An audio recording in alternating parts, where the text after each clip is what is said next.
So when working on a rudiment and breaking it down so that you're isolating one hand at a time, like fly maximums. Okay, so we're working on this pattern. If you do both hands together, you can hear whether it sounds like flammy, as opposed to that popping sound. You want the popping sound. The popping sound means they're hitting at the exact same time on the same surface. So don't just look at your hands and make sure that their like heights are the same. You don't want to have one above the other. You want to also listen to it and make sure you don't get that, but instead get a pop, even on the little interior taps instead of something like that. Okay, so that's what I'm listening for, in addition to kind of like looking at it, like visual. Would doing singles on their own be more beneficial than doing an exercise meant to increase chops? In general, chops is kind of a term for speed, endurance, and power. It just kind of means like any combination of those three things. So you could literally just be refining techniques slowly, and that will improve your speed and power, which improves your chops in the long run, even though you're playing it slowly. So yes, singles are a great way that you can work on one aspect of your speed, endurance, and power, which is also known as chops, but you need to also work on other stuff.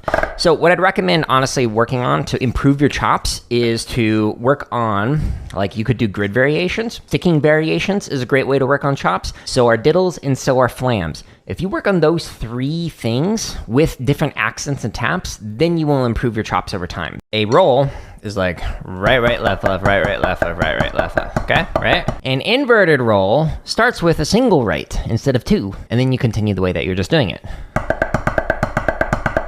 So if these were like the downbeats on a roll,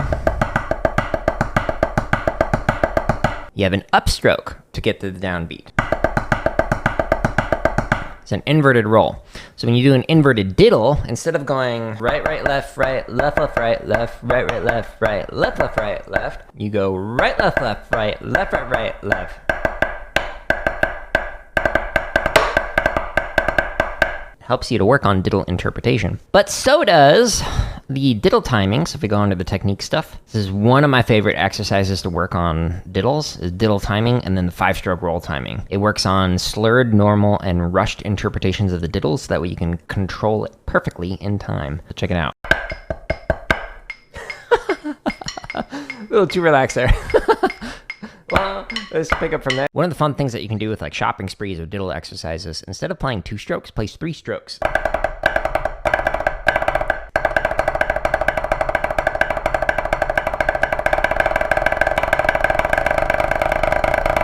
When doing 3s and 4s, like right, left, or right, in the stick control exercise, should it all be stroked out and at the same height, or is there a natural decay? So in a drum line, you would likely want to make it so that this exercise all sounds the same. However, if you're playing on your own, that might not matter as much, because you don't necessarily need to focus on that as much as you do when you're playing together and trying to make it sound nice and even. When you're playing alone, like when would it matter for one over the other? If you're playing a solo, everyone's gonna be able to hear if you have it sound like this or like this.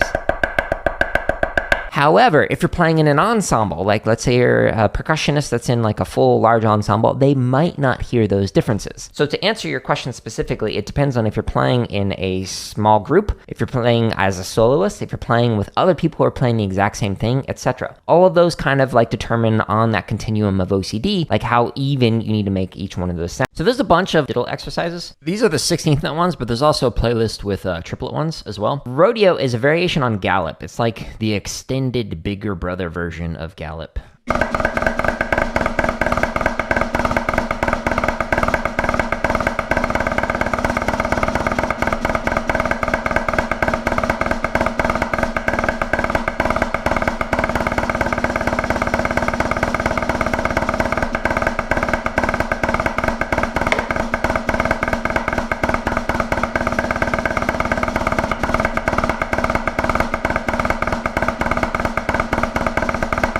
Do I know any good websites to practice sight reading rhythms? Sight read drums. This might be a good place to check this out. They've got like a variety of different charts, things that you can read through to kind of practice. My website, jaredleary.com/drum, is more for refining and practicing stuff rather than working on sight reading things. There are websites that will kind of display like random rhythms and whatnot that you play along to, some apps that you could just search for, like Rhythm Reader, just like search for that, or Rhythm Sight Reader or something like that. Even some of the music theory apps might have some of that. One year for Christmas, all I asked for was method books.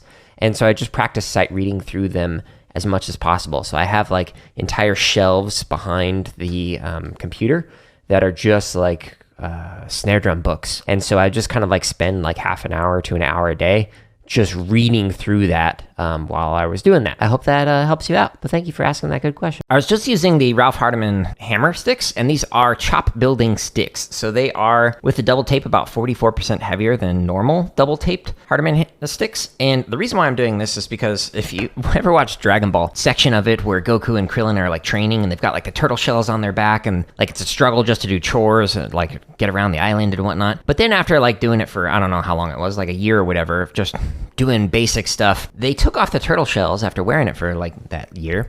And when they jumped, they were able to jump like super high and like run super fast, etc. That's basically what happens with the Hardiman hammers. If I switch over to normal weighted Hardiman sticks, like it just feels like I just dropped my turtle shell and it's like super easy to play through it.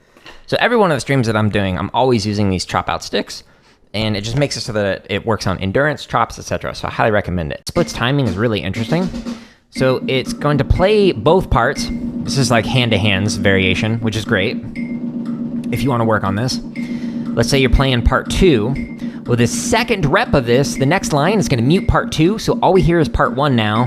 So you can practice playing part 2 with it. And then when it gets to the very last 2 lines, it's actually going to mute the first part. So it'll switch off between hearing both parts, muting one part, and then muting the other part. And it does this for every single one of these different splits variations. I believe there are currently 15 different variations of these like splits timings on here, and there's over 100 different marching bass permutations. And you can find all of these at the bottom of the link at the top of the screen. If you scroll past all the grid variations, the chop stuff, the technique stuff, it's right here. Currently, there's 138 marching bass permutations, all for free, and you can play them as slow as 20 beats a minute or as fast as 160. Just use the timestamps in the description. Starting off strong.